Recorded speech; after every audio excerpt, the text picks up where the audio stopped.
సాయంకాల సమయంలో మరి ఆరాధించి కృపను భాగ్యాన్ని ఇచ్చారు. ఇంతవరకు పాటలతో మేము స్తుతించి కనపరిచాము. మరి వాకి దాన్ని వెళ్తున్నాను నేను కాదు తండ్రి, మీరు నాకు తోడుగా ఉండి సహాయం చేయమని వేడుకుంటున్నాం. వచ్చిన ప్రతి ఒక్కరిని పేరు పైన దీవించండి. ఆయన వారి కుటుంబాన్ని దీవించండి. మరి 2026 జనవరి నెలంతా గడిచిపోయి ఎంతో చక్కగా 2వ మాసంలోకి ప్రవేశపెట్టారు. ఈరోజు ఫిబ్రవరి 1వ దినానికి వచ్చాం. ఉదయం ఆరాధనలోను మెయిన్ ప్రసంగంలోనూ తోడున్నారు, సండే స్కూల్ పరిచయలో తోడున్నారు. ఇప్పుడు కూడా స్త్రీల పరిచయలో మాకందరికీ తోడుగా ఉండమని ప్రార్థిస్తున్నాం. దయగల దేవా, ఈ సంవత్సరం అంతా మీ కాపుదల భద్రత ఇచ్చి కాచి కాపాడమని, జనవరి నుంచి డిసెంబర్ వరకు మా కుటుంబాన్ని మీరే దీవెనకరంగా ఆశీర్వాదకరంగా ముందుకు నడిపించమని, ఏ కుటుంబంలో ఏ అవసరత అక్కర ఉందో తీర్చమని సహాయం దయచేయమని యేసయ్య పరిశుద్ధమైన ఘనమైన నామం బట్టి ప్రార్థించి అడిగి వేడుకుంటున్నాం తండ్రి, ఆమె. చిన్న పిచ్చి చూసుకున్నాము. బండ అనే అంశం. నా యొక్క ఏమి నిన్ను దాటి వెలుచుండగా యేసుక్రీస్తు అను బండ సందులో నిన్ను ఉంచేదనని యెహోవా ఎవరితో చెప్పాను? మోషేతో చెప్పాడు. నా యొక్క ఏమి మహిమనా కటాక్షమా? మహిమ. రెండవది, నా పాదములు యేసుక్రీస్తు అన్న బండ మీద నిలిపి నా అడుగులు స్థిరపరిచినాను యెహోవా గురించి ఎవరు చెప్పారు? దావీదు. ఇశ్రాయేలీయుల దాహం తీర్చుటకు యేసుక్రీస్తు అన్న బండలో నుండి ఉదకమును తెప్పించి తిని అని ఎవరు యెహోవాతో అన్నాను? ఇంకా పాత నిబంధనలోనే. ఇంకా అక్క చాలా సార్లు ఈ క్లాస్ చెప్పారు మనకి. సరే, ఎవరికి గుర్తు రాలేదా? నెహెమ్యా 9:15. నీళ్లు లేని ఎటువంటి అరణ్యంలో నిన్ను నడిపించి యేసుక్రీస్తు అను రాతి బండ నుంచి నీకు నీళ్లు తెప్పించను అని మోషే ఇశ్రాయేలీయులతో చెప్పాడు. ఎలాంటి బండ? ఎటువంటి అరణ్యంలో అంటున్నాం? ద్వితీయోపదేశకాండం క్యూ అది 8:15.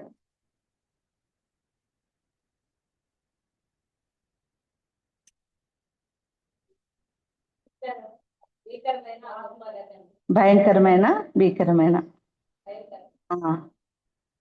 భయంకరమైన అరణ్యం అంటున్నా. యేసుక్రీస్తు అను బండ నుండి నా నిమిత్తము ఏమి ప్రవాహంగా పారేను అని యోబు అన్నాడు.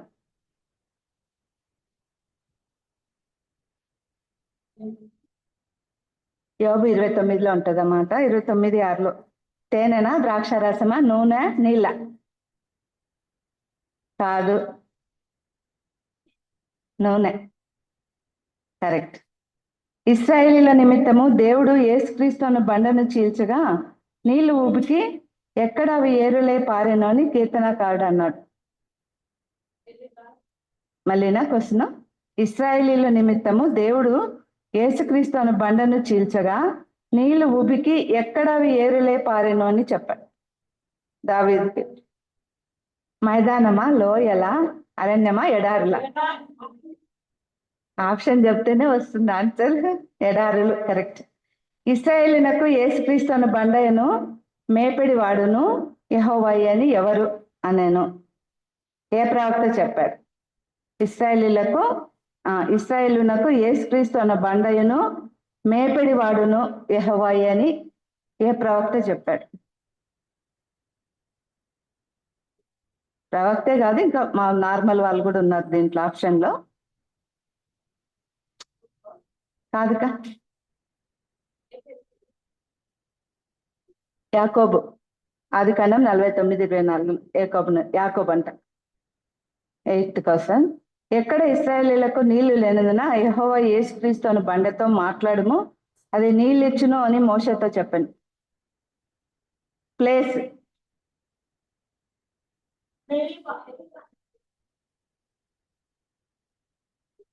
కాదు.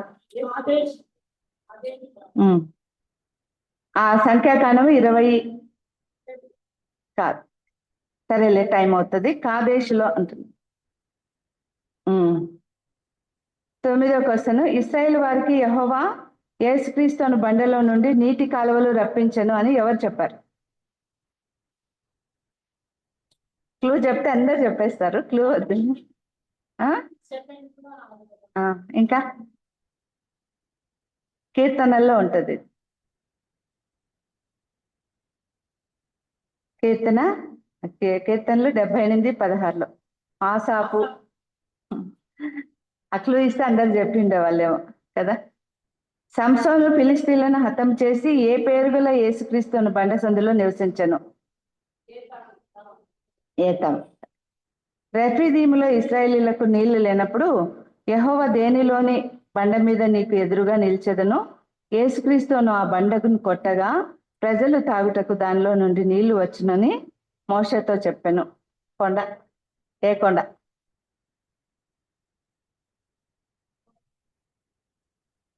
ఎవరు చెప్పింది? అక్క. కరెక్ట్. హోరేబ్ అక్క, వేమనక్క.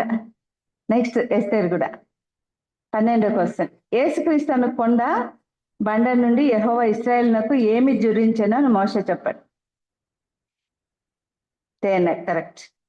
అలసట పుట్టించు దేశంన నీతిని బట్టి పాలించు రాజైన యేసుక్రీస్తు గొప్ప బండ నీడ వలె ఉండును అని ఎవరు చెప్పారు? ప్రవక్త.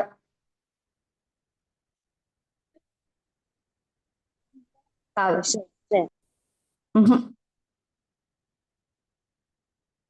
కాదు. పెద్ద ప్రవక్త.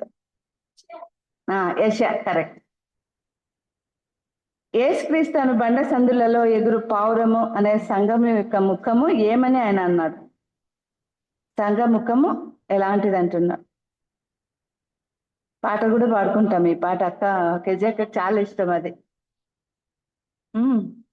సారా మనోహరము.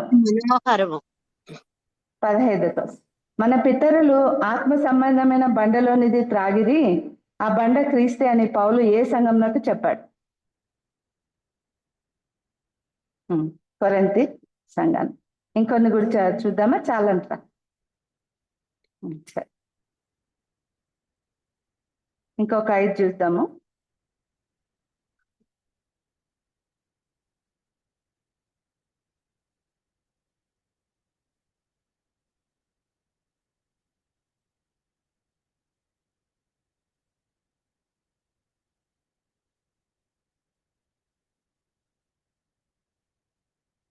నీ ప్రవర్తన అంతటి యందు ఆయన డాష్ ను, అప్పుడు ఆయన డాష్.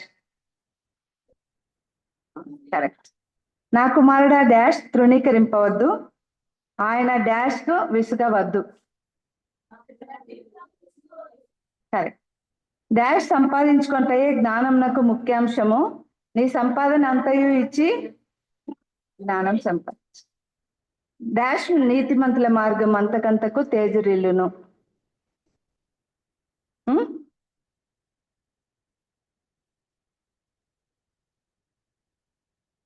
సామెతలు 4:18 చూడండి. అన్ని సామెతల్లోవే.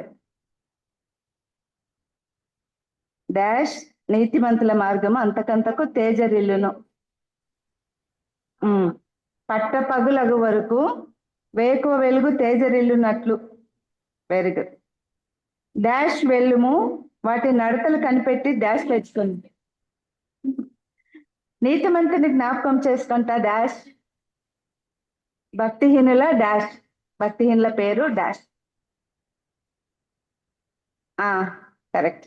నీతిమంతులు ఇచ్చు ఫలము డాష్, మరొక డాష్ ఇతరులను రక్షించును. 2 డాష్లు అక్కడ, 2 డాష్. డాష్ చెప్పుకొనుచు డాష్ కలవారు కలరు, డాష్ చెప్పుకొంచు డాష్ కలవారు కలరు. 4 డాష్లు.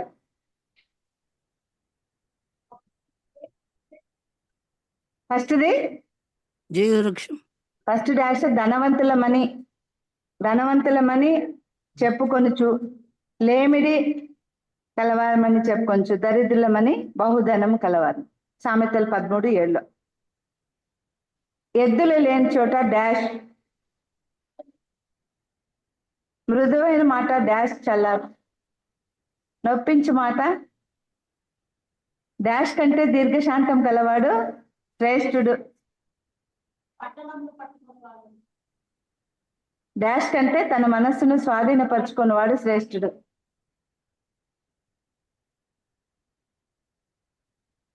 ఫస్ట్ది కరెక్ట్, పట్టణం పట్టుకుని వాణి, అది రెండవ డాష్. మొదటిది 16:32లో ఉంది, పరాక్రమశాలి. సరే, టైం అవుతుంది కాబట్టి. సమయోచితంగా పలకబడిన మాట చిత్రమైన డాష్ పళ్ళెంలో ఉంచబడిన డాష్ వంటిది. వెండి పళ్ళెం. దప్పికొనిన వానికి చల్లని నీరు ఎట్లుండునో అట్లుండును. డాష్ లేని జనులు డాష్ అట్టులేక తిరుగుతుంది. సరే, దేవుడు మరి అందరికి చక్కగా చెప్పారు. అందరికి వందనాలు. అపోస్తల కార్యములు 12వ అధ్యాయము.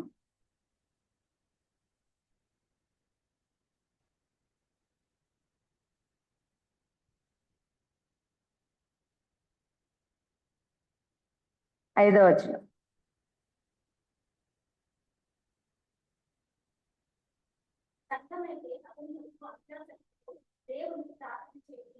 చాలు. ఇక్కడ మనం చూస్తే ప్రార్థన అనే అంశం నేను ఈరోజు తీసుకున్నాను. ప్రార్థన గల శక్తిని, ప్రార్థన చేస్తే మనం పొందుకునేటువంటి దీవెన, ఆశీర్వాదాలు, జయాలు, విజయాలు అవన్నీ చూస్తాం. మనకి ఈ మధ్యనే మన సంఘం అన్నోళ్ళందరూ కూడా సేవకి వెళ్ళినప్పుడు ఏం జరిగింది? దాడి జరిగింది. ఇప్పుడు ఇక్కడైనా దాడి జరుగుతుంది, దేశం మొత్తం మీద అనేక చోట్ల దాడి జరుగుతూ ఉంది. మనుషుల మీద జరుగుతుంది, మందిరాల మీద జరుగుతుంది, వస్తు వాహనాల మీద కూడా జరుగుతుంది. ఎందుకంటే అది ఎందుకు చేస్తున్నారు వాళ్ళంటే భయపెట్టడానికి. ఎన్నెన్నో సేనలు ఉన్నాయి కదా, దుష్ట సేనలు, సాతాన్ శక్తులు, వాళ్ళంతా మనల్ని భయపెట్టడానికి, మనం సువార్త ఆపాలనే ఉద్దేశంతో వాళ్ళ దాడులు చేస్తున్నారు. రీసెంట్ గా ఒక అతనికి ఎంత ఘోరంగా అవమానించారో మనకు తెలుసు. పేడ కూడా తినిపించారు. ఆయన మరి ఎలా భరించుకున్నాడో, వీధిలో చిన్న చెడ్డీతో తిప్పుతున్నారు కదా. ఈ మధ్యనే చూసాం మనము 1999లో జరిగిన విషయం. గ్రాహం స్టెయిన్స్ గారు 21వ తేదీ మిషనరీ డేగా చేస్తున్నాం. అది ఎంత ఘోరం. వాళ్ళు సేవకి వెళ్ళొచ్చి రెస్ట్ తీసుకునే సమయంలో, మన రెస్ట్ తీసుకున్న టైంలో మన చుట్టూ ఏం జరుగుతుందో మనం గమనించే పరిస్థితి కూడా ఉండదు. కానీ వాళ్ళు వచ్చింది దేనికి? గ్రాహం స్టెయిన్స్ ఆయన భార్య పిల్లలు సేవకు, కుష్ఠరోగుల మధ్య సేవ చేయడానికి. కనుక వాళ్ళకి ఏం లభించింది? మరణం. ఎలాంటి మరణం అది? సహజ మరణం అయితే దేవుని చిత్తం అది. కానీ ఎంత సజీవ దానం చేయబడ్డారంటే, మరి ఈ మధ్య రీసెంట్ గా విడుదల అయ్యాడు అతను. మరి మారు మనసు పొందాడు అంటున్నారు. అది ఎంతవరకు నిజమో. దుష్టుల మనసు మారుతుంది కానీ మళ్ళీ వాళ్ళు తాత్కాలికమే అనుకోవచ్చు. అతను కాకుండా ఇంకొకటి తయారవుతాడు అంతే. కానీ చిన్న పిల్లలు ఇద్దరు, ఫిలిప్పు, తిమోతి హతసాక్షులు అయ్యారు. అది ఎంత ఘోరంగా ఉంది. ఒక చిన్న బొబ్బ పోతేనే, ఒక ఆయిల్ ఎగిరితేనే మనం తట్టుకోలేం. సజీవ దానం అంటే వాళ్ళు ఎలా తట్టుకున్నారో, ఎలా కేకలు వేశారో అది ఊహించుకుంటేనే మనకు కడుపు తరుక్కుపోతుంది. సుశీల మాకు సండే స్కూల్ క్లాస్ పిల్లలకు చెప్పింది. అప్పుడు చెప్పినప్పుడు నిజంగా కళ్ళల్లో నీళ్ళు వస్తాయి. అంత భరించుకున్నారంటే భార్య కూడా ఆ దోషిని వదిలివేసిస్తుంది. ఎందుకంటే దేవుని ప్రేమను బట్టి. మరి రీసెంట్ గా జరిగింది, ప్రవీణ్ పగడాల గారు ఏం చేశారు? నాలుక కూడా కోసేశారు. ఎందుకు? సువార్త ప్రకటిస్తున్నాడు. విగ్రహారాధన తప్పని, మీరు చేస్తున్న పనులు తప్పని, మా దేవుడే గొప్ప అని చెప్పాడు అంతే. ఎవరైనా ఏమంటారు? మన వాక్యం చెప్పబోతే నీ దేవుడు నీకెక్కువ, మా దేవుడు మాకెక్కువ. పల్లెల్లో అంతా ఇది చూసాం మేము. ఎవరు కూడా, టీచర్లే కాదు మామూలు వాళ్ళు కూడా వినరు. అంత వ్యతిరేకత ఉంది పల్లెల్లో కూడా. మరి ఇంకా దేశం అంతా కూడా ఉంది, మనకు తెలుసు. అట్లాంటి పరిస్థితుల నాలుక కోసేశారు, తాగాడని చెప్పారు. అన్ని ఆయన పురాణాలు, ఇతిహాసాల నుంచి, గ్రంథాల నుంచి మనకి తీసి చూపిస్తున్నారు కదా. ఇంకా కిరణ్ పాల్ కూడా అలే చేస్తున్నాడు, అజయ్ అట్లే చేస్తున్నాడు. వీళ్ళంతా కూడా ప్రజల మధ్య తిరుగుతున్నారంటే ఎంతో ధైర్యంతో వాళ్ళు తిరిగినట్టే.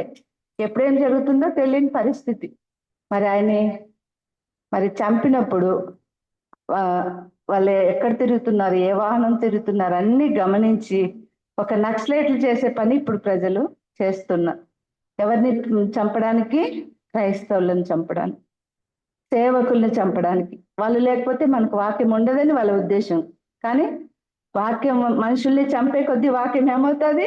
ఇంకా ఎక్కువ అవుతుంది. చెప్పే వాళ్ళు ఎక్కువ మంది అవుతారు, ఇంకా ఎక్కువ మంది లేస్తారు సువార్త చెప్పడానికి. ఎంత ఘోరంగా చంపారు కదా!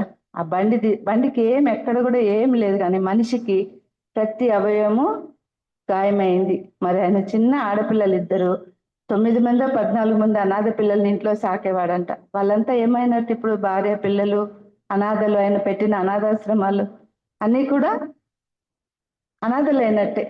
ఒక మనిషి చనిపోతే ఆ ఇంట్లో దుఃఖమే. ఇప్పుడు నా ఇంట్లో నేను చూస్తున్నాను, సంవత్సరమైనా 9 నెలలైనా ఈ రోజుకి మేము కోలుకోలేని పరిస్థితి. ఎవరు ఫోన్ చేసి మాట్లాడతారా, ఎవరు మాట్లాడిస్తారా అనే ఆశతో చూస్తూ ఉంటాం. ఎవరైనా చేస్తే ఎంతో సంతోషం అనిపిస్తుంది. కానీ ఇలాంటి మరణం కాదు, ఆయన సహజ మరణమే. కానీ వీళ్ళకు వచ్చింది ఊహించని మరణం. హతసాక్షి అయ్యాడు కదా ఆయన కూడా. అలాగే అమెరికాలో కిర్క్, ఏం పేరు ఆయన పేరు, పూర్తి పేరు చార్ల్స్ కిర్క్. ఆయన కూడా అంతే. ఎవరికి? మగవాళ్ళు పెళ్లిళ్ళు చేసుకోవచ్చు, మగవాళ్ళు తిరగచ్చు.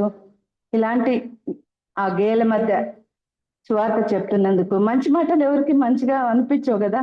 ఒక మాట ఏదైనా ఒక హెచ్చరిక మాట చెప్తేనే అప్పుడే మూతి తిప్పుకొని వెళ్ళిపోతాం. మరి దేశమంతా అక్కడ చాలా భయంకరమైన స్థితి ఉందంట. సెప్టెంబర్ 25న సెప్టెంబర్ 25లో జరిగిన సంఘటన. అతన్ని కూడా చంపేశారు. చిన్న పిల్ల, 31 ఇయర్ ఆయనకి కదా. వాళ్ళ కుటుంబం కూడా అనాథైంది. కానీ ఆయన హతసాక్షి అయ్యాడు. చనిపోవడానికి ఏం భయపడలేదు. అందరి మధ్యకి వీధుల్లోకి వెళ్తూ సువార్త చెప్పాడు. ఇలా ఘోరంగా ఉన్న ఈ దినాల్లో మనం ఎలా ప్రార్థన చేయాలి? అంతకంటే ఎక్కువ ప్రార్థన చేయాలి. ఏకాంతంగా చేసుకోవాలి, కుటుంబ ప్రార్థన చేసుకోవాలి. మన కొరకే కాదు, మన చుట్టూ ఉన్న వారి కొరకు. ప్రభు కూడా అదే, సర్వలోకానికి సర్వ సృష్టికి సువార్త ప్రకటించుడే అంటున్నాడు. భూదిగంతముల వరకు సువార్తను తీసుకెళ్ళమంటున్నాడు దేవుడు. నశించిపోయే ఆత్మలకి వాక్యాన్ని ప్రకటించమని దేవుడు చెప్తున్నాడు. మరి అలాంటి పని మనం భారంగా చేయాలని దేవుడు మనకి మాట తెలియజేస్తున్నాడు. ప్రార్థన బలం చాలా గొప్పది. మనం ఎంత భారంగా ప్రార్థన చేస్తామో అంతగా జవాబుని పొందుకుంటాం. ఒక్కొక్కసారి ఆలస్యం కావచ్చేమో, కానీ జవాబు అయితే ఖచ్చితంగా దేవుడు ఇస్తాడు. దాని ద్వారా మనం ఆదరించబడతాం కదా. అందుకే ఆ ప్రార్థన బలాన్ని మరి ఎలాగూ మనము పొందాలనేది చూస్తున్నాం. ప్రార్థన అనేది ఎప్పుడు ప్రారంభమైంది?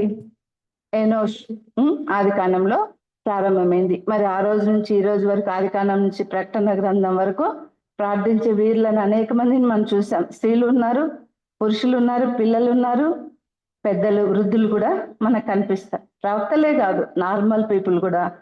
మరి కొర్నేలి లాంటి వాళ్ళు కూడా మనము చూస్తున్నాం. యాయిర్ లాంటి వారిని, కొర్నేలి లాంటి వాళ్ళని, ప్రభు శిష్యుల్ని మనము ప్రార్థనా పరులుగా మనం చూస్తున్నాం. కాబట్టి ప్రార్థన చేస్తే పొందంది ఏమీ ఉండదు. ప్రార్థన చేస్తే మనం అన్ని పొందుకుంటాం. మన ఆరోగ్యం కావచ్చు, సమస్య ఏదైనా కావచ్చు, మనం ప్రార్థన ద్వారా పొందుకోవాలని దేవుడు మనకి నేర్పిస్తున్నాడు. ఇప్పుడు మనం చూసిన గ్రాహం స్టెయిన్స్ ఆయన పిల్లలు కావచ్చు, ఇంకా ఇప్పుడు లోకంలో పాస్టర్లు ఎంతో మంది, మన వాళ్ళు కూడా ఆ రోజు ఎంత భయపడిపోయి ఉంటారు కదా.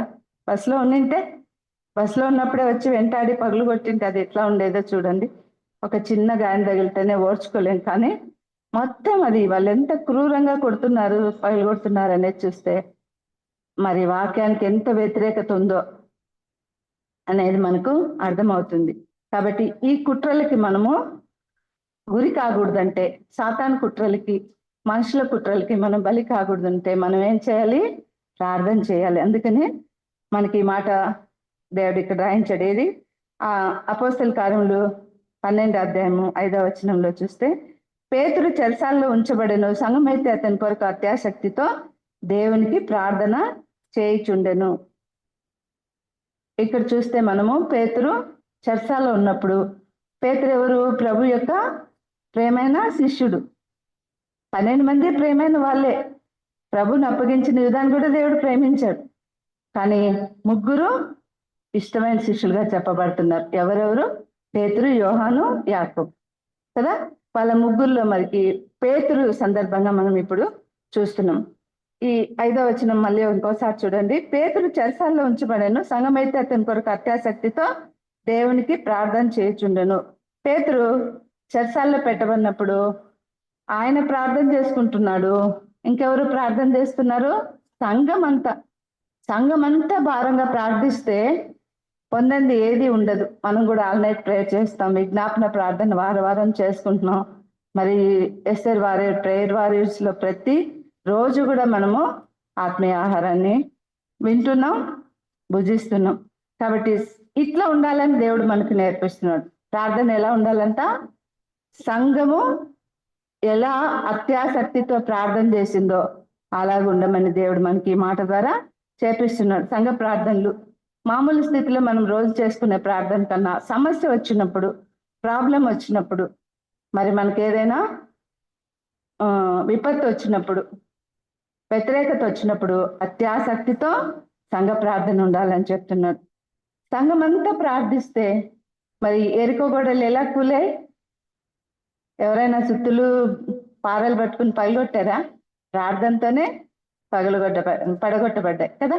ఇలాగా ఎర్ర సముద్రాన్ని మరి మోసే వెనక ఉన్న వాళ్ళంతా దాటే వరకు ఏది నడిపించింది? ప్రార్థనే కదా. ఇవన్నీ చూస్తే మనకు ప్రార్థనకి ఎంత బలం ఉందో. వాళ్ళు ఎలా ప్రార్థించారంటే అత్యాసక్తితో అంట. ఈ మాటలో మనం చూస్తున్నాం, అత్యాసక్తితో సంఘమంతా ప్రార్థించినారంట, పట్టుదలతో ప్రార్థన చేశారంట. మనం ఏమనుకుంటున్నాం, ఎవరికో జరిగిందిలే, ఏ రాష్ట్రంలోనే కదా, మన వరకు రాలే. మణిపూర్ పరిస్థితి ఉన్నప్పుడు చాలా బాధపడ్డాం, కానీ ఆ మణిపూర్ పరిస్థితి మనకు కూడా ఇప్పుడు వచ్చేసింది.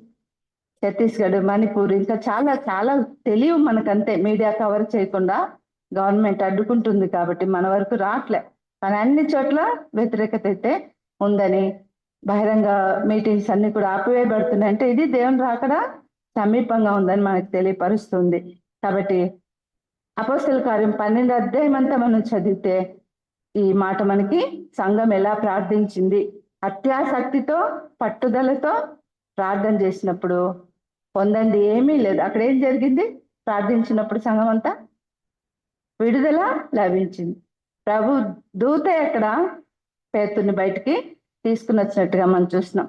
ఎక్కడ జరిగినా, ఏం జరిగినా, ఏ రాష్ట్రంలో జరిగినా, ఎవరింట్లో జరిగినా మనం గ్రూప్ లో పెట్టుకుంటాం. ఎవరికైనా బాగాలేకపోతే ప్రార్థన చేయండి. ఎందుకని? బలం కోసమే. ప్రార్థన వాళ్ళ ఆరోగ్యము కుర్తబడాలనే మనం చేస్తున్నాం. కాబట్టి 12వ అధ్యాయం అంతా ఈ మాట మనకు కనిపిస్తుంది. సంఘానికి, మనుషులకి శ్రమలు వస్తాయి, కానీ శ్రమలు వచ్చాయని మనము ఆగిపోకూడదు, వెనక్కి తిరిగి చూడకూడదని ప్రభు మనకి నేర్పిస్తున్నాడు. అలాగా శత్రువులంతా ఏం చేస్తారు? మనకి వాక్య వ్యతిరేకులంతా భయపెట్టడానికే చూస్తారు. మనం గత సంవత్సరం అంతా ఎన్నెన్నో భరించని చూసాం కదా. వాటిని బట్టి మనకు దేవుడు దీవించును గాక. కాబట్టి ఇవన్నిటికీ మనం భయపడకుండా ముందుకు పోవాలని దేవుడు మనకి నేర్పిస్తున్నాడు. అందుకే మనము శాంతి ర్యాలీ కూడా చేసాం. ఎంతో చక్కగా అందరూ ఎంతమంది గ్యాదర్ అయ్యారు అక్కడ. అది దేవుని యొక్క మరి యూనిటీని మనకు చూపిస్తుంది. ఆది సంఘంలో మరి పేతురు చెరసాల్లో ఉన్నప్పుడు వాళ్ళు ఎలాగో సంఘ ప్రార్థన అత్యాసక్తితో మరి జరిగిందో, ఎలా ప్రార్థించిందో అంత పట్టుదలగా మనం ఉండాలని ప్రభు మనకి ఈ మాట ద్వారా నేర్పిస్తున్నాడు. దీంట్లో 5 అంశాలు మనం చూసుకుందాము సమయాన్ని బట్టి. మొదటిది అపోస్తల కార్యము ఈ 12:5లోనే ఉంది. అత్యాసక్తితో చేయాలి.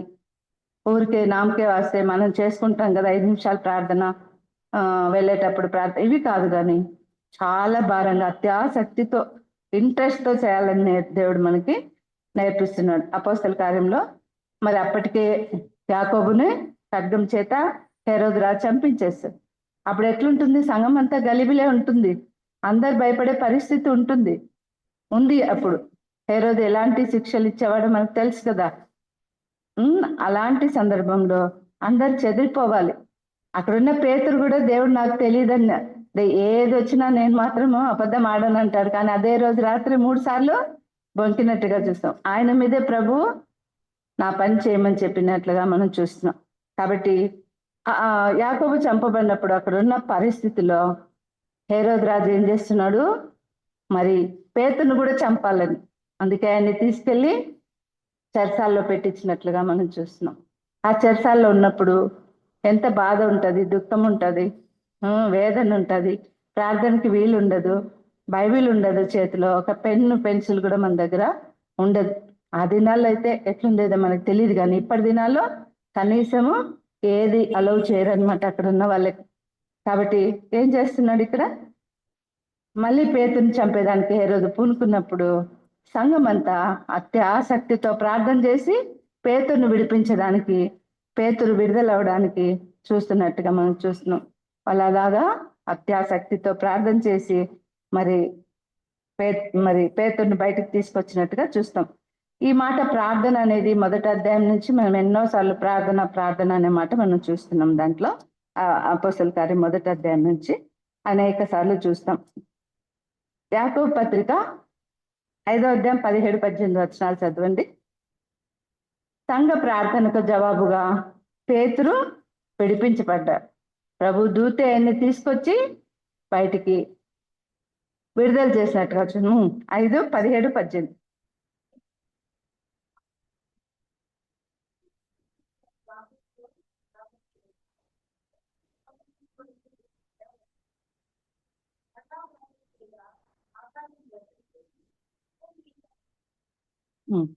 ఎక్కడ చూడండి, ఏలియా ప్రార్థన వల్ల మనకి వర్షం ఆగమంటే ఆగింది, కురవమంటే కురిసింది. మరి అలాంటి ప్రార్థన, పట్టుదలతో ప్రార్థన చేసేవారుగా మనం ఉండాలని ప్రభు మనకి నేర్పిస్తున్నాడు. అలాగే మత్తయి సువార్త 18వ అధ్యాయం 18-19 వచనాలు. భూమి మీద మీరు వేటిని బంధించురో అవి పరలోకమందును బంధింపబడును. భూమి మీద మీరు వేటిని విప్పుదురో అవి పరలోకమందును విప్పబడినని మీతో నిశ్చయంగా చెప్పుచున్నాను. మరియు మీరు ఇద్దరు తాము వేడుకొను దేనిని గుర్చి అయినను భూమి మీద ఏకీభవించిన ఎడల అది పరలోకమందు నా తండ్రి వలన వారికి దొరుకునని మీతో చెప్పుచున్నాను కదా. మనం ఏమి అడుగుతామో, ఏది పొందుకోవాలని చూస్తామో, అత్యాసక్తితో ప్రార్థించినప్పుడు దాన్ని మనం పొందుకుంటామని మరి మత్తయి సువార్త 18:18 చూస్తున్నాం. పేతురు విడుదల కోసం చేసిన ప్రార్థనకు పరలోకం నుంచి జవాబు వచ్చిందంట. ప్రభు దూత భూలోకానికి దిగివచ్చి మరి పేతురుని బయటకు తీసుకొచ్చినట్టుగా చూస్తున్నాం. ఎక్కడి నుంచి జవాబు వచ్చింది? పరలోకం నుంచి జవాబు అనుగ్రహించబడింది పేతురు కొరకు సంఘం చేసిన ప్రార్థన. రెండవది చూస్తే 12 చూడండి ఒకసారి.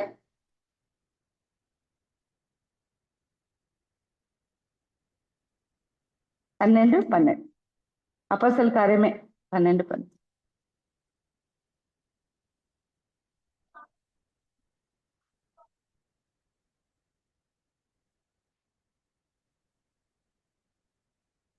కదా.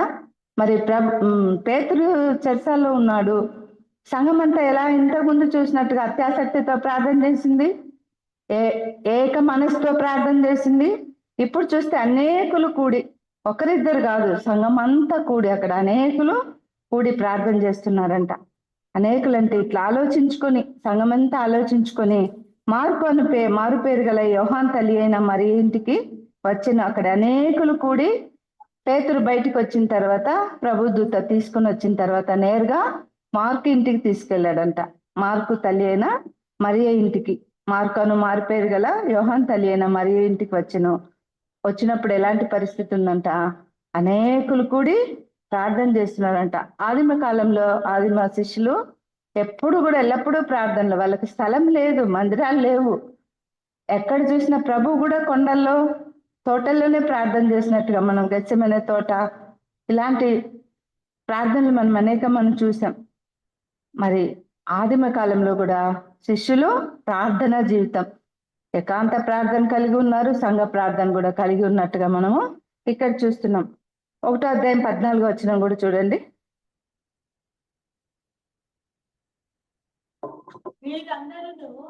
వీరితో కూడా కొందరు స్త్రీలను యేసు తల్లి అయిన మరియను ఆయన సహోదరులను ఏక మనసుతో ఎడతెగక ప్రార్థన చేయుచుండి. యేసు తల్లి మరియ ఇంట ఏమందంట? 1:14 చూస్తే వీరందరూ వీరితో కూడా కొందరు స్త్రీలు కూడా ప్రార్థన చేస్తున్నారంట. మనం కూడా థర్డ్ సాటర్డే ప్రార్థన చేస్తాం, ఉపవాస ప్రార్థన. దానివల్ల ఎన్ని జవాబులు మనం పొందుకున్నాం కదా, ఎన్నో మేళ్లు చూసాము మన జీవితాల్లో. పిల్లల చదువుల విషయం, పెళ్లిళ్ళ విషయం, ఆర్థిక సమస్యల విషయం ఎన్నో మనం పొందుకున్నట్టుగా మనం చూస్తున్నాం. యేసు తల్లి అయిన మరియ కూడా ఆయన సహోదరులను ఏక మనసుతో ఎడతెగక ప్రార్థన చేయుచుండిరి. 1:23 కూడా చూడండి.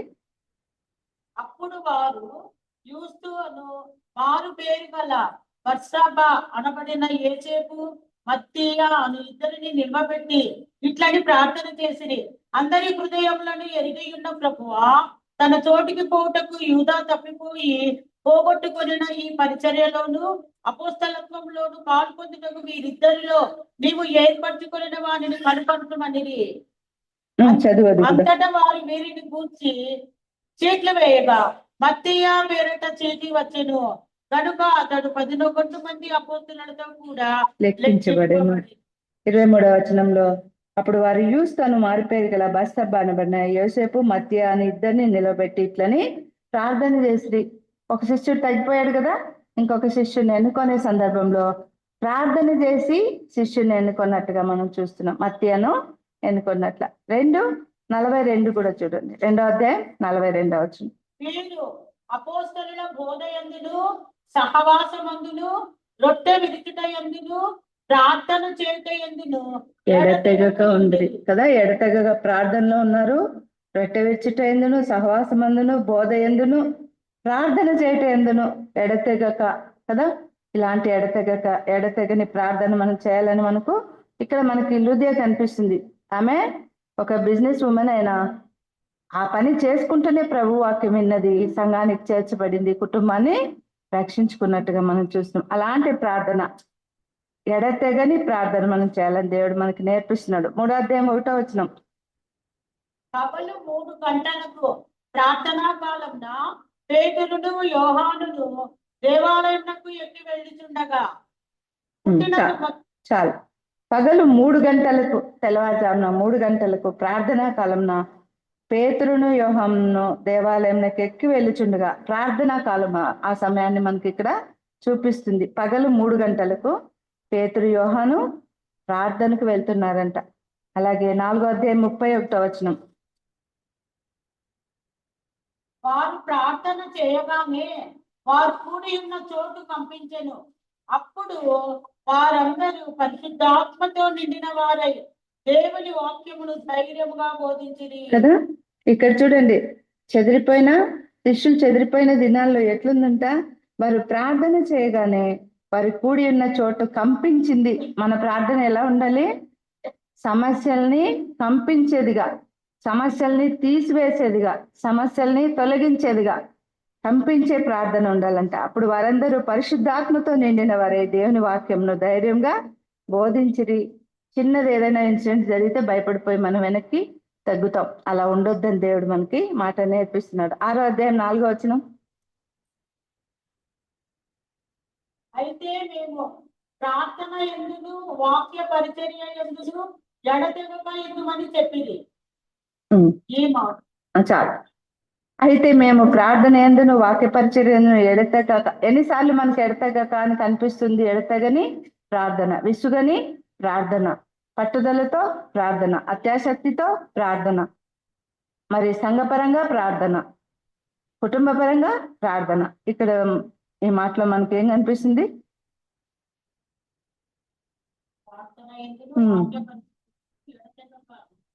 ప్రార్థన యందు వాక్య పరిచర్య యందు ఎడతెగక ముందు మన అక్కడ శిష్యులు మనకి చెప్తున్నారు ఆరాధన. అందుకనే మనం ఏం చేయాలి? శ్రమల్లోనైనా, సంతోషంలోనైనా, సమస్యల్లోనైనా, సహాయం కొరకైనా ఏం చేయాలంట? ప్రార్థన వదిలిపెట్టకూడదంట. పరిచర్య కోసం కూడా స్వార్థకు వెళ్ళేటప్పుడు ప్రార్థన చేసుకుని వెళ్ళాలి. పల్లెలకి మొన్న జనవరిలో మనం సంక్రాంతి హాలిడేస్ లో వెళ్ళొచ్చాం. కొంచెము ఎవరు వస్తారు ఏమని కొంచెం లోపల భయమే ఉండింది కదా, కానీ దేవుడు చక్కగా స్త్రీలను నడిపించి వాడుకున్నాడు. తర్వాత మళ్ళీ ఇంకొక ఆత్మకూరు వెళ్ళాడు ఫ్రైడే ఏమో లాస్ట్ వీక్. అది కూడా దేవుడు ఘనంగా జరిగించాడు.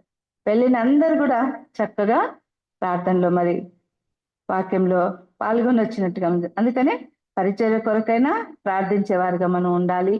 శిష్యులు, ఆదిమ కాల శిష్యులు ఉన్నారనేది మనము చూస్తాం. నేటి దినాల్లో ఏం కరువైందంటే ప్రార్థన. వాక్యము వివిధ రకాలుగా మన దగ్గరికే వస్తుంది, ఇంటికే వస్తుంది, కానీ అది అట్లా ఆన్ చేసుకుంటుంటాం, మన పని మనము చేసుకుంటుంటాం మన బిజీ షెడ్యూల్ బట్టి. కానీ అది తప్పు కాదు, కానీ ప్రార్థనకు చాలా ఇంపార్టెన్స్ ఇవ్వాలని దేవుడు మనకు నేర్పిస్తున్నాడు. ప్రార్థన కరువైంది. ఆదివారం మాత్రమే ఫుల్ చర్చ్ నిండిపోతుంది, మిగతా దినాలు నియామక కూడికలకి వస్తేనే దేవుని ఆశీర్వాదం ఉంటుందని దేవుడు చెప్తున్నాను మనకి పరిశుద్ధ గ్రంథంలో. కానీ నేను కూడా చాలా సార్లు లాస్ట్ ఇయర్, ఈ ఇయర్ అయితే చాలా సార్లు మిస్ అవుతున్నా. జూమ్ కూడా నేను రాలేకపోతున్నాను, ఎందుకంటే నాకు చిన్న ఫ్రాక్చర్ అయింది కాబట్టి కూర్చోలేని పరిస్థితి. నిలబడి గంటలు గంటలు ఉంటాను, పడుకొని గంటలు గంటలు ఉంటాను. కూర్చుంటే మాత్రం నా వల్ల కాదు, ఆ పెయిన్ తట్టుకోలేదు. దానివల్ల సిగ్గుపడుతున్నా నేను, చాలా నెలలుగా నేను ఇట్లా బాధపడుతున్నా. కాబట్టి మిగతా దినాల్లో కూడా అందరూ వచ్చి మరి ఆరాధనలో పాల్గొంటే అదే నిజమైన సంఘ సంఖ్య అంట. మనం 400 మంది 500 మంది ఉన్నా లెక్కలేదు, కానీ ఎవరైతే అన్నిటికీ అటెండ్ అవుతారో వాళ్ళే నిజమైన సంఖ్య అని మనం పరిశుద్ధ గ్రంథం బోధిస్తుంది అని. 12:12 మళ్ళీ ఇంకొక మాట చూసుకున్నాం. ఇట్లా ఆలోచించుకొని అతడు మార్కొన్న మారుపేరు గల యోహాన్ తల్లి అయిన మరి ఇంటికి వచ్చెను. అక్కడ అనేకులు కూడి ప్రార్థిస్తున్నట్టుగా మనం కూడా అనేక సమస్యల్లో, అనేక విషయాల్లో ప్రార్థించే వారంగా ఉండాలని దేవుడు మనకు నేర్పిస్తున్నాడు. కాబట్టి అలాగే అనేకులు కూడి ప్రార్థిస్తే అన్ని మనం పొందువారంగా ఉంటామని దేవుడు మనకు నేర్పిస్తున్నాడు. ఏక మనసుతో చేసే ప్రార్థన. అందుకే అంటాడు కదా, ఎక్కడ 2-3 నా నామంన కూడి ప్రార్థిస్తారు వారి మధ్య నేను ఉంటానంట. ఒక్కొక్కసారి చాలా తక్కువ ఉంటాం, అయినా కూడా మనము ఇబ్బంది పడాల్సిన అవసరం లేదు. మూడవదిగా అపోస్తల కార్యములు 12వ అధ్యాయం 6-7 వచనాలు.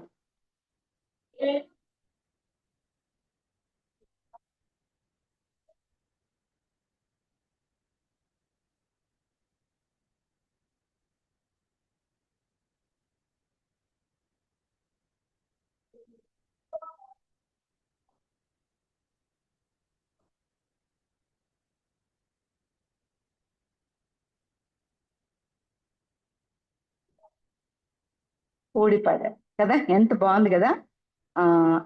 5 కూడా చదువుకుంటే, పేతురు చెరసాల్లో ఉంచబడెను, సంఘమైతే అతని కొరకు అత్యాసక్తితో దేవునికి ప్రార్థన చేయుచుండెను. హేరోదు అతన్ని వెలుపలికి తీసుకొని రావాలని ఉండగా ఆ రాత్రియే పేతురు 2 సంకెళ్లతో బంధింపబడి 2 సైనికుల మధ్య నిద్రించుచుండెను కదా. పేతురు ఎంత స్థిరమైన మనసు కలిగి ఉన్నాడు. దేవుడు తను తప్పక కాపాడుతాడు, తప్పక బయటికి చెరసాల నుంచి తీసుకొని వస్తాడనే నిరీక్షణ, నమ్మకం, విశ్వాసం కలిగి ఉన్నాడు. కాబట్టి 2 సైనికుల మధ్య నిద్రిస్తూ ఉన్నాడంట. ఎంతమందిని కాపలా పెట్టారంట ఆ సైనికుల్ని? వాళ్ళ ఆ దినాల్లో 6 గంటలకు ఒకసారి టీం మారేదంట సైనికులు. 16 మంది సైనికులను కాపలా పెట్టారు. ఒక్క మనిషి కోసం ఎంతమందిని? 16 మందిని కాపలా పెట్టారండి. వాళ్ళందరి మధ్య కూడా ఎలా ఉన్నాడు? చక్కగా దేవుని మీద ఆనుకొని నమ్మకం పెట్టుకొని నిద్రిస్తూ ఉన్నాడంట. 2 సైనికుల మధ్య నిద్రించుచుండెను. మరియు కావలి వారు తలుపు ఎదుట చెరసాల కాచుకొని ఉన్నది. 16 మంది కాచుకొని ఉన్నారంట. ఇదిగో ప్రభు దూత అతని యొద్దకు. మరి మనుషులు ఇక్కడ సైనికులు కాచుకొని ఉన్నారు, కానీ దేవాదేవుడు, రాజులకు రాజైన ప్రభువు ఎలా తీసుకొచ్చాడు పేతుర్ని బయటికంటే, ఇదిగో ప్రభు దూత అతని దగ్గర నిలిచెను. అతడు నిన్న గదిలో వెలుగు ప్రకాశించింది. దేవుని దూత ప్రత్యక్షమైన వెలుగు ఎవరు కూడా తట్టుకోలేదు, చూడలేదు. దూత పేతురు పక్కన తట్టి పరలోకం నుంచి జవాబు వచ్చింది. ఇప్పుడేమో ప్రభు దూతే పేతుర్ని బయటకు తీసుకురావడానికి వచ్చింది, మనం చూస్తున్నాం. లేపగా సంఖ్యలో అతని చేతిలో నుండి, త్వరగా లేమ్మని చెప్పి అతన్ని లేపగా సంఖ్యలో అతని చేతిలో నుండి ఊడిపడేను. అప్పుడు దూత అతనితో, నీవు నడుము కట్టుకొని చెప్పులు తొడుక్కొని మనం అతడు అలాగూ చేసిన తర్వాత దూత నీ వస్త్రము పైన వేసుకొని నా వెంబడి రమ్మని అతనితో చెప్పాను. అతడు వెలుపలికి వచ్చి దూత వెంబడి వెళ్ళి దూత వలన జరిగినది నిజంగా జరిగినది గ్రహింపక తనకు దర్శనం వచ్చింది అనుకుంటున్నాడు. ప్రభు దూత తీసుకెళ్తుంటే పేతురు ఇది దర్శనం అనుకుంటాం. మనకు కూడా ఏదైనా ఒక మాట ఏదైనా వినపడితే కళ వచ్చింది అనుకుంటాం ఒక్కొక్క సందర్భంలో.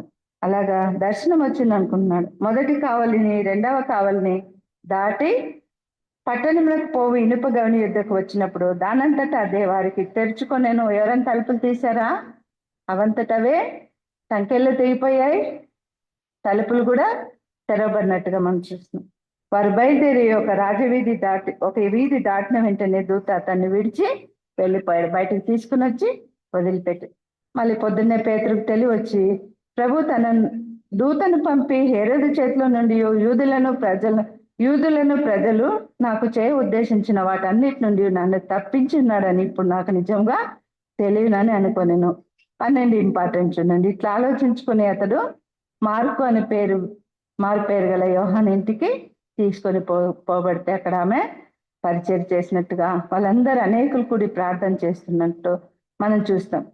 అతడు తలవాకిటి తలుపు తట్టుచుండగా రోదే అని ఒక చిన్నది ఆలకించుటకు వచ్చెను.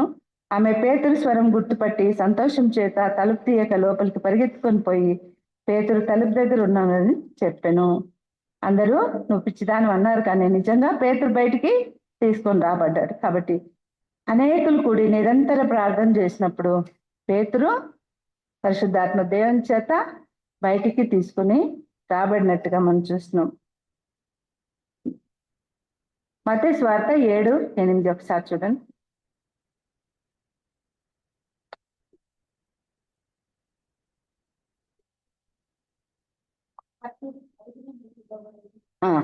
అడుగుడి మీకు ఇవ్వబడును, వెతుకుడి మీకు దొరుకును, తట్టుడి మీకు అడుగు ప్రతి వాడును పొందును, వెతుకు వాడికి దొరుకును, తట్టు వాడికి తీయబడును కదా. మనం అడిగితే దేవుడు ఏదైనా మనకు ఇచ్చేవాడుగా ఉంటున్నాడు. అడిగితే పొందందంటూ ఇక్కడ భూమి మీద ఏది లేదు. ప్రభువు రాజులకు రాజు, ప్రపంచానికి సృష్టికర్త, ప్రపంచానికి అధిపతి, ఈ భూమి నెలే రారాజు. ఆయన ఇయ్యందంటూ ఏమీ ఉండదు. అడుగుడి మీకు ఇయ్యబడును అంటున్నాడు. అలాగే నిర్గమాకాండం 12:41 చూడండి. నిర్గమాకాండం 12:41. ఆ 430 సంవత్సరములు గడిచిన తరువాత జరిగినదేమనగా ఆ దినమందే యెహోవా సేనలన్నీయు ఐగుప్తు దేశంలో నుండి బయలుదేరిపోయాను. ఆయన ఐగుప్తు దేశంలో నుండి వారిని బయటికి రప్పించినందుకు ఇది యెహోవాకు ఆచరింపదగిన రాత్రి. ఇశ్రాయేలులందరూ తమ తమ తరములలో యెహోవాకు ఆచరింపదగిన రాత్రి ఇదే. అక్కడ ఏమనిపించుకున్నారు అలాగా? అన్ని సంవత్సరాలు చెరలో ఉండి విడుదలైన తర్వాత ఇశ్రాయేలీలు ఐగుప్తు నుండి విడవబడ్డాక దేవుని సేన అనిపించుకున్నాం. మనం కూడా దేవుని సైనికులం, చిన్నపిల్లల్ని దేవుని వారసులం, పరలోక వారసులు, నివాసులం అని నేర్పిస్తాం. మనం దేవుని సేన అని ఇశ్రాయేలీలు అనిపించుకున్నారు విడవబడ్డాక. మరి తర్వాత చూస్తే ఎఫెసీ 6:12-13 పరిశుద్ధ పోరాటం చేయాలి, తీయొద్దులేని సమయం అయిపోతుంది. ఎలాగంటే 12:13 చూస్తే పరిశుద్ధ పోరాటం. మనం చేసే ఆశ్రమాష ప్రార్థన కాదు, కానీ చాలా పరిశుద్ధమైన ప్రార్థన. హిందువులు చూడండి, ఏదైనా పండగ వస్తే ఉపవాసాలు ఉండాలంటే ఎట్లా చేస్తారో మనకు అవన్నీ ఏం చెప్పలేదు దేవుడు. మనసు మాత్రం నాకు ఇమ్మంటున్నాడు. అలా పరిశుద్ధంగా మనం జీవించాలని పరిశుద్ధ పోరాటం చేయాలి. మనం కూడా యుద్ధ రంగంలో ఉన్న సైనికులమే. మన చుట్టూ ఉన్నవి సాతాను శక్తులు, వాటితో మనం నిరంతరం పోరాటం చేస్తూనే ఉంటున్నాం. కాబట్టి పరిశుద్ధ పోరాటం చేయాలంట. 6:18 కూడా ఒక మాట, విజ్ఞాపన ప్రార్థన చేస్తూ మెలకువగా ఉండాలందే మరి ఈ మాట మనకు తెలియపరుస్తుంది. కాబట్టి దీన్ని బట్టి మనము 3 అంశాలు నేర్చుకున్నాం. ఇప్పుడు మొదటిది సంఘ ప్రార్థన ఎలా చేయాలంటే అత్యాసక్తితో, తర్వాత అనేకులు కూడి ప్రార్థన చేయాలి, అలయక ప్రార్థించాలని. ఇంకొకటి మనం చూస్తే 12:1 ఏముంది, దాదాపు అదే కాలం ముందు రాజైన హేరోదు సంఘపు వారిలో కొందరిని బాధ పెట్టుటకు బలాత్కారంగా పట్టుకొని యోహాను సహోదరుడైన యాకోబును చంపించెను. ఇది యూదులకు ఇష్టమైన కార్యం అని తెలుసుకొని పేతురును కూడా పట్టుకొనెను. అతన్ని పట్టుకొని చెరసాల్లో వేయించి పస్కా పండుగైన పిమ్మట ప్రజల యొద్దకు అతని తేవలనని ఉద్దేశించి అతని కావలిండుటకు 4 చతుష్టయంల సైనికులకు అప్పగించెను. అప్పుడు 5వ వచనం, చెరసాలలో పేతురు చెరసాలలో ఉంచబడిన సంఘం అయితే అతని కొరకు ప్రార్థన చేశాను. అత్యాసక్తితో ప్రార్థన చేశారు. ఇక్కడ ఏమొచ్చింది? అవసరత కొరకు ప్రార్థన. అక్కడ వచ్చిన సమస్యను బట్టి ప్రార్థనలో కూడి ఉన్నట్టుగా మనం చూస్తున్నాం. అలాగే 2 కొరింథీ 10:4 చూడండి. 10వ అధ్యాయం 2 కొరింథీ 10వ అధ్యాయం 4.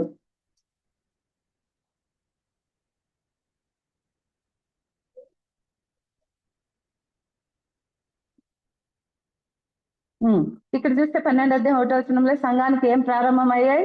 హింసలు ప్రారంభమైనట్టుగా మనం చూస్తున్నాం. సంఘానికి హింసలు ప్రారంభమైనాయి, శిష్యులు హింసించబడుతున్నారు, ప్రజలు ఇబ్బంది పడుతున్నారు. అప్పుడేమో యాకోబు చంపబడ్డాడు, పేతురు కూడా చెరసాలకు తీసుకొని వెళ్ళబడ్డాడు. ఎట్లుండాలంట? సంఘ నాయకుడే చెరసాలకు వెళ్ళినప్పుడు సంఘ పరిస్థితి ఎలా ఉంటుంది? ఎంత గలిబిలు ఉంటుంది. అట్లాంటి సమయంలో ఆ అవసరత కోసము ప్రార్థించిన వారుగా మనం చూస్తున్నాం. అప్పుడే మనకు దేవుని యొద్ద నుండి వచ్చే సహాయము అందుతుంది. మన అవసరత కొరకు మనం ఇంట్లో ప్రార్థన చేయడం కాదు, కానీ సంఘం కొరకు కూడా మనం ప్రార్థన చేయవారంగా ఉన్నది. ఈ లోకంలో మన మీద, మన క్రైస్తవుల మీద దాడులు జరిగినప్పుడు ప్రతి ఒక్కరూ మన ఇంటే జరిగిందని మనం ప్రార్థన చేయవారుగా ఉండాలని దేవుడు మనకు నేర్పిస్తున్నాడు. సంఘం ఇప్పుడు ఎంత అవసరతలో ఉంది, ఆ అవసరత కొరకు భారంగా ప్రార్థించేవారుగా ఆ సంఘం ఉన్నట్టుగా మనం చూస్తున్నాం.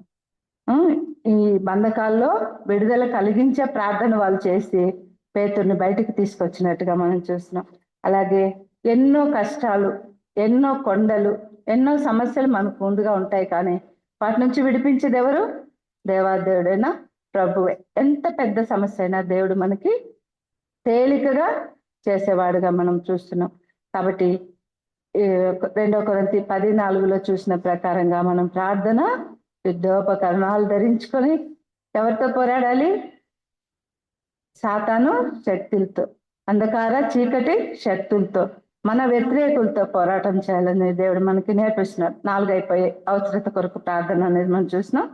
సాతాను కూడా మన చుట్టూ ఎన్నో వలలు, చిక్కు వలలు వేస్తూ ఎవరిని మింగుదురాని చూస్తున్నప్పుడు మనం జాగ్రత్తగా ప్రార్థనతో ఎదుర్కోవాలని దేవుడు నేర్పిస్తున్నాడు. చివరిదిగా మనం ఏం చేస్తున్నాం? ఆనుకొని ప్రార్థన. సంఘం అంతా ఎలాగా? ఒక్కొక్కరు ఒక పక్క లేదు కదా, అందరూ కలిసి ఆ సమస్య మీద పేతురు కొరకు ప్రార్థించే వారుగా మనం చూస్తున్నాం. ఆనుకొని ప్రార్థన. 12వ అధ్యాయం 4వ వచనంలో అతన్ని పట్టుకొని చెరసాలలో వేయించి పస్కా పండుగైన పిమ్మట ప్రజల యొద్దకు అతను తేవాలని ఉద్దేశించున్నప్పుడు అతనికి 4 చతుష్టయంల సైన్యంని కాపలా పెట్టినా కూడా ఎవరు కూడా భయపడలేదంట. 12:6 ఏముంది?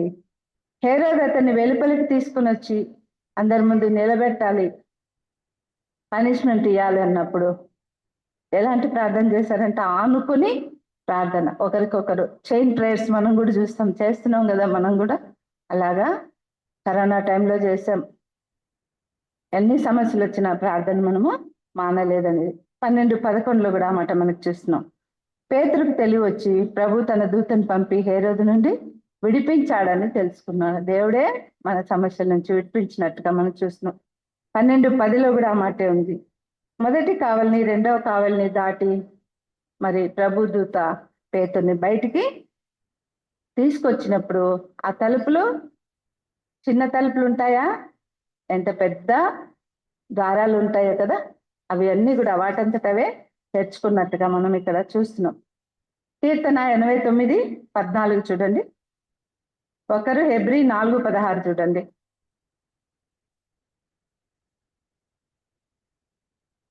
నీతి న్యాయములు నీ సింహాసనమునకు ఆధారము, సత్యములు నీ సన్నిధాన వర్తనలు. శృంగధ్వనుల నెరుగు ప్రజలు ధన్యులు. యెహోవా నీ ముఖకాంతిని చూచి వారు నడుచుకొనుచున్నారు. నీ నామమును బట్టి వారు దినమెల్లా హర్షించుచున్నారు. మరి ఈ సంఘం అంతా బలహీనులే, మామూలు మనలాంటి మనుషులే. కానీ అక్కడ ఏముంది? సంఘంగా ఉండే వీళ్ళంతా సామాన్యులే, అతి సామాన్యులే. కానీ రాజు అంతఃపురం ఎలా ఉంటుంది? ఎంత దుర్భేద్యమైన కోటగా ఉంటది, చెరసాలు ఎంత కట్టుదిట్టంగా ఉంటది. కానీ ఆ భూలోక రాజు ఇన్ని కట్టుదిట్టాలు పెట్టచ్చు, కానీ పరలోక రాజు, మన రాజులకు రాజు, ప్రభులకు ప్రభు అయిన దేవుడు ఏం పెట్టాడు?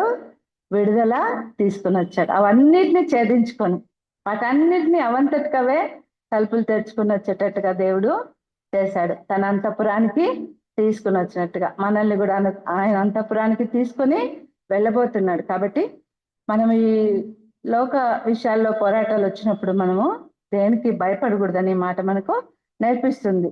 కాబట్టి ఈ భూలోక రాజు అయితే మనుషుల్ని, వాళ్ళ సైన్యాన్ని, వాళ్ళ అధికారులని, వాళ్ళ ప్రజల్ని సంతోషపెట్టే పరిపాలన చేస్తాడు. కానీ మన రాజు యూదాగోత్రపు సింహము, ప్రజలందరినీ పరిపాలించడానికి సృష్టికర్తగా వచ్చాడు, మానవావతారిగా వచ్చాడు.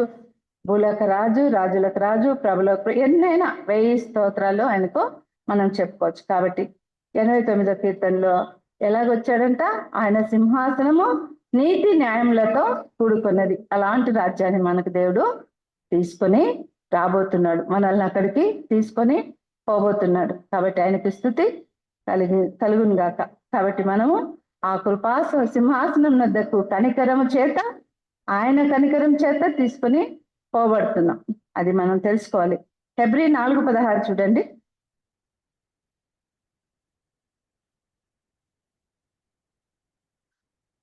కదా, కృపాసనం వద్దకు చేరడానికి దేనైనా మనం ఎదుర్కొనే వాళ్ళుగా ఉండాలని దేవుడు మనకు నేర్పిస్తున్నాడు. యెషయా 26:3 కూడా శాంతి మీకు అనుగ్రహించి వెళ్తున్నాడు అంటున్నాడు. దేవుడు వెళ్తూ ఏమి ఇస్తున్నాడు మనకు? శాంతిని మీకు అనుగ్రహించి వెళ్తున్నాం. యోహాను సువార్త 14:27 నా శాంతినే మీకు అనుగ్రహించుచున్నాను అంటాడు కదా. ఎక్కడైనా నెమ్మది ఉంటుందా మనకు?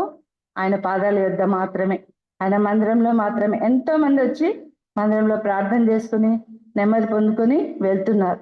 ఈ దినాలు కరోనా తర్వాత కొంచెం తగ్గిందేమో, కానీ ముందు చాలా చూసేవాళ్ళం మనం వచ్చి ప్రార్థన చేసుకునే వాళ్ళుగా. ఆ మాట బట్టి మనము మత్తయి సువార్త 16:18 తను చంపాలన్న హేరోదు దేవుని దూతని పంపించి అక్కడ పేతురు విడిపించబడ్డం చూశాడు కదా కల్లారా. దేవుడు అసాధ్యాన్ని సుసాధ్యం చేస్తాడు. ఆయనకు అసాధ్యమైంది ఏది ఈ లోకంలో లేదని మనం చూస్తున్నాం.